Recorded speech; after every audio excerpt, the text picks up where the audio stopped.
Welcome back to the Resident Evil review series, and today we're taking a look at Resident Evil 0. Now, I'm actually playing the recently released HD version on PS4, which has a few features that weren't present in the original, but don't worry because I'll be sure to point out those changes as we move on. Now, with 4 games under its belt, the Resident Evil series was starting to become a tad predictable. Resident Evil 0 boasts some impressive changes to the formula, but isn't enough to shake up the predictable direction at this point. Now, believe it or not, the concept behind Resident Evil 0 originated all the way back in 1996, shortly after the first game's release. However, that game was never envisioned for the PlayStation, but rather the Nintendo 64 disk drive. And I'm surprised I haven't been able to talk about this console before now. The Nintendo 64 disk drive was supposed to be Nintendo's answer to the PlayStation, and was designed with several features which could have produced a lot of interesting games. Though due to numerous delays and lack of sales, many of the games that were in production for the disk drive were cancelled or were redeveloped as cartridge games. At this point in development, the Resident Evil 0 game was changed from being a disc-based game to a standard cartridge game, though this came with a major hurdle for the design team. As a disc-based game, Resident Evil 0 would have had longer load times, but could have held more data and therefore have been a longer game. As a cartridge game, load times wouldn't have been a factor, but the game's overall length would have been greatly affected. Capcom had hoped to use the cartridge features to incorporate new features for the series. The game began development at the turn of the millennium and was supposed to release in the same year, but as you probably could have guessed, the ambitious project was too great to fit onto one single cartridge, so the game jumped ship over to the newly revealed GameCube, and development started over from scratch. The story of Resident Evil 0 returns to the very beginning of the Resident Evil timeline. Long before Raccoon City was filled with the Walking Dead, and before the Spencer Mansion incident, there was Bravo Team and their mission to search the Arklay Mountains for the cause of cannibalistic murders. The game reunites players with Rebecca Chambers, who had a small supporting role in the original Resident Evil. Rebecca and Bravo Team end up investigating a train that's recently stopped in the area. While there, Rebecca comes across Billy Cohen, a convict who's apparently killed 23 people. The train becomes infested with zombies and leech monsters, so Rebecca and Billy team up to survive, unaware that they're being watched by the series' antagonists Albert Wesker and William Birkin. The story returns to a more simplistic style, especially after the more plot-twisty Code Veronica. The one issue with the story is that the main villain has little concern for Rebecca and Billy, almost creating, no pun here, zero connection. Also, the relationship between Rebecca and Billy is only partially explored, with only a slight payoff that is kind of left up to player interpretation. As I mentioned in my Code Veronica review, the general gameplay of Resident Evil was getting a tad stale and was in desperate need of something, anything to make it seem fresh. Resident Evil 0 is mostly the same. You can't run and gun, you can only jump up and down, and you move like a tank. Resident Evil 0 has one major change to the gameplay, but it's not quite enough to make a heavy impression. That new mechanic is what Capcom dubbed the partner zapping system. You don't play 2 different campaigns with Rebecca and Billy like in Resident Evil 1, 2, or Code Veronica, nor do you get to briefly play as one character for a few seconds like in Resident Evil 3. The partner zapping system allows you to switch between the 2 on the fly, and thanks in part to the system, it opens up a brand new avenue of ways to solve puzzles, make progress, and approach new areas. The gameplay relies slightly on it in the early hours, teasing it a bit, but there's a part near the end of the game which literally has you in 2 different sections of a house solving puzzles. Also, Rebecca and Billy have their differences. Rebecca can mix herbs and combine chemicals, while Billy can push things and has more health. The negative to all this is that you now have to deal with 2 characters surviving rather than just one, and the AI, while competent in most cases, with bosses it's another story. During boss fights, the AI would rather take damage than run away. In most cases, I had to end up giving Billy the stronger guns while Rebecca waited in another room. Also, the zapping system basically has one character taking a new path by themselves with the intention of opening up a way for the other character to reunite with them. Another new gameplay twist is that Capcom finally got rid of the storage bins, which were only an issue in the past if you'd left something in them when you needed it and then you had to backtrack. Now you can just drop items, which is very helpful whenever you want to reorganize your inventory. And yes, you spend a hell of a lot of time in menus moving stuff around, but it's better than having to find a bin, drop something, and then make your way back. However, even with 2 characters, each with 6 slots for items, it feels painfully small.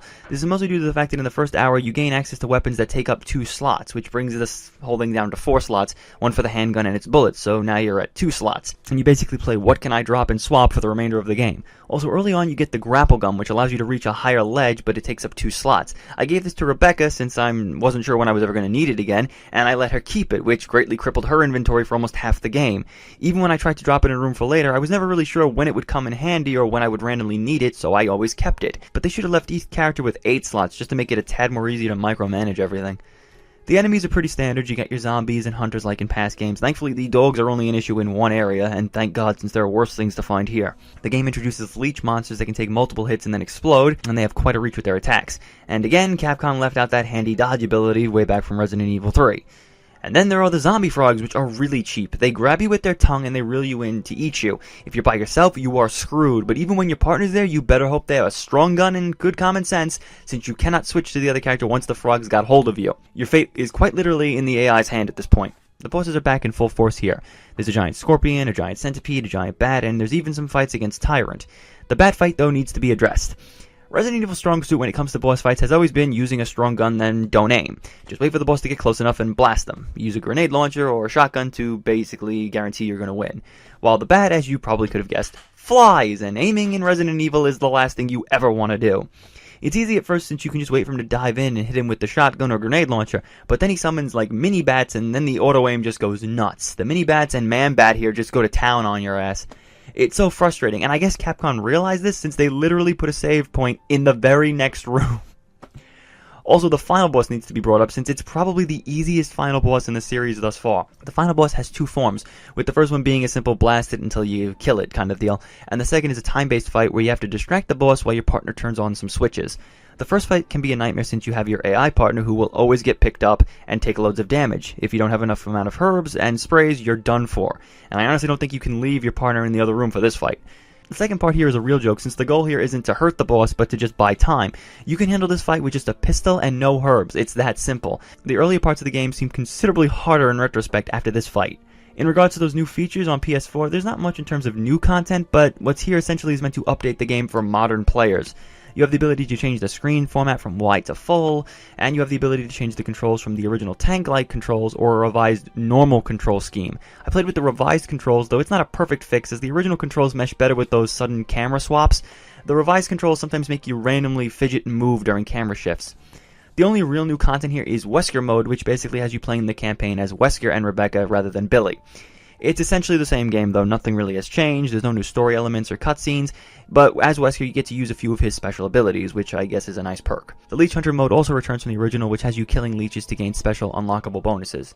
The presentation is just on par with the Resident Evil remake that released in the same year as this, and used the game's engine. The footage here is from the PS4 version, which is obviously even clearer and crisper than the GameCube. The rooms have a ton of detail, and the character models also look very smooth and slick looking. The FMVs also look pretty decent, especially after that horrible FMV stuff from Code Veronica, and that was the HD version of Code Veronica. The soundtrack is also just as good as the past Resident Evil games, though it's definitely a bit more quiet in spots here than anywhere else, but it does create tension when the music actually does kick in, so it still works. The voice acting is passable, similar to what we heard in the Resident Evil remake, though this time I take more of an issue with the script itself than the voice actors. Overall, Resident Evil 0 tries to inject some innovation into the Resident Evil series, but it only scratches the surface. The partner switching system has its interesting uses, and the ability to drop items anywhere is novel after so many games with bins, but there's still too much that Capcom left alone that they should have changed.